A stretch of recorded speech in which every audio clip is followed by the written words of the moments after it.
السلام علیکم پیارے دوستو، آج کی اس ویڈیو میں ہم سے 4 سوال معلوم کیے گئے ہیں۔ پہلا سوال یہ ہے کہ بیوی سے ہم بستری کرتے وقت اس کی شرمگاہ کو دیکھنا کیسا ہے یا اس کے شرمگاہ میں انگلی کرنا کیسا ہے۔ دوسرا سوال، اور ہم بستری کرنے کا اسلامی طریقہ کیا ہے۔ تیسرا سوال، اور کس پوزیشن میں ہم بستری کرنا جائز ہے، یعنی اٹھا کر، بیٹھ کر، لٹا کر، کس طریقے سے۔ چوتھا سوال، کیا کھڑے ہو کر ہم بستری کر سکتے ہیں یا جھک کر۔ پوری وضاحت کے ساتھ آپ ہم کو جواب دیجیے۔ چلیے دوستو، جواب کی طرف چلتے ہیں۔ بیوی سے ہم بستری کرتے وقت اس کی شرمگاہ کو دیکھ سکتے ہیں، کیونکہ یہ دیکھنا زیادتی شہوت کا باعث ہے۔ البتہ مباشرت کے آداب میں سے یہ ہے کہ عورت یعنی بیوی کی شرمگاہ کو نہ دیکھا جائے، کیونکہ شرمگاہ دیکھنے سے اگرچہ شہوت ابھرتی ہے مگر آنکھوں کو نقصان ہوتا ہے، یعنی آنکھوں کی روشنی کمزور ہو جاتی ہے، اور اس کے شرمگاہ میں انگلی کا داخل کرنا جائز ہے مگر بچنا یہ زیادہ بہتر ہے۔ اگرچہ اس سے شہوت میں بڑھوتری ہوگی مگر یہ فعل نہ کیا جائے تو زیادہ بہتر ہوگا۔ مرد اور عورت کو ایک دوسرے کا سطر یعنی شرمگاہ دیکھنا، چھونا جائز ہے، مگر حکم یہی ہے کہ جو مخصوص شرمگاہ کی طرف نہ دیکھا جائے، کیونکہ اس سے نسیان یعنی حافظہ کمزور ہونے کا مرض ہوتا ہے، بھولنے کی بیماری پیدا ہوتی ہے اور نگاہ بھی کمزور ہو جاتی ہے۔ اور ام المؤمنین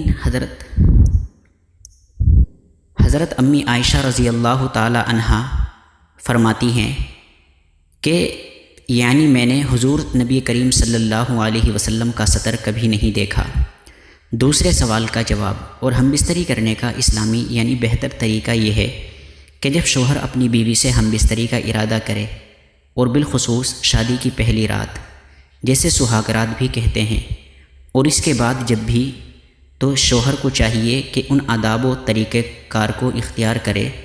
انشاءاللہ شیطان کی دست و برد یعنی مداخلت سے محفوظ رہو گے اور نیک صالح اولاد پیدا ہوگی۔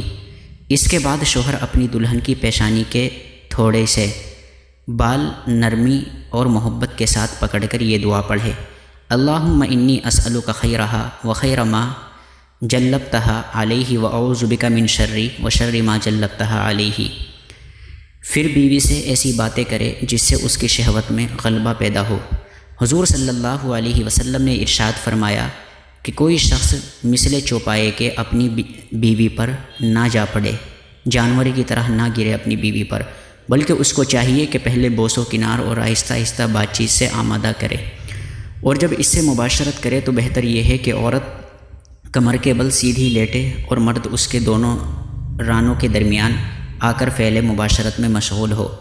قرآن پاک میں ہے، پھر جب مرد اس عورت پر چھایا تو اسے ایک ہلکے سے بوجھ کا حمل ہو گیا، یعنی اس کی صورت یہی ہو سکتی ہے کہ عورت کمر کے بل لیٹے اور مرد اس کے دونوں رانوں کے درمیان، تو اس طرح مرد کے جسم سے عورت کا جسم ڈھک جاتا ہے، یعنی اسلامی اور بہتر طریقہ۔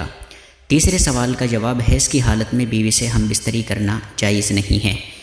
اور تم سے حیض کے بارے میں پوچھتے ہیں، اللہ تعالیٰ فرماتا ہے تم سے حیض کے بارے میں پوچھتے ہیں، تم فرماؤ وہ ناپاکی ہے، تو حیض کے دنوں میں عورتوں سے الگ رہو اور ان کے قریب نہ جاؤ جب تک کہ پاک نہ ہو جائے۔ جب خوب پاک ہو جائیں تو ان کے پاس وہاں سے جاؤ جہاں سے اللہ نے تمہیں حلال کیا ہے۔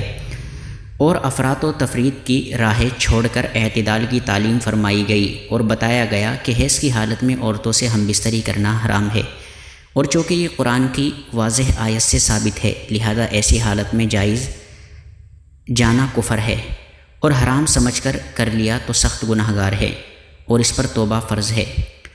نمبر 4، عورتوں سے کھڑے ہو کر یا لیٹ کر یا بیٹھ کر یا جھک کر ہر طرح سے ہم بستری کرنا جائز ہے، مگر کھڑے ہو کر ہم بستری کرنے سے بدن کمزور اور ضعیف ہو جاتا ہے، اور بعض کتابوں میں ہے کہ کھڑے ہو کر ہم بستری کرنے سے راش کا مرض پیدا ہو جاتا ہے۔ قرآن مقدس میں ہے، تمہاری عورتیں تمہارے لیے کھیتیاں ہیں، تم اپنی کھیتیوں میں جس طرح چاہو آؤ۔ اس آیت کے متعلق تفسیر صراط الجنان میں ہے، عورتوں کے متعلق فرمایا کہ وہ تمہاری کھیتیاں ہیں، یعنی عورتوں کی قربت سے نسل حاصل کرنے کا ارادہ کرو، نہ کہ صرف اپنی خواہش پوری کرنے کا۔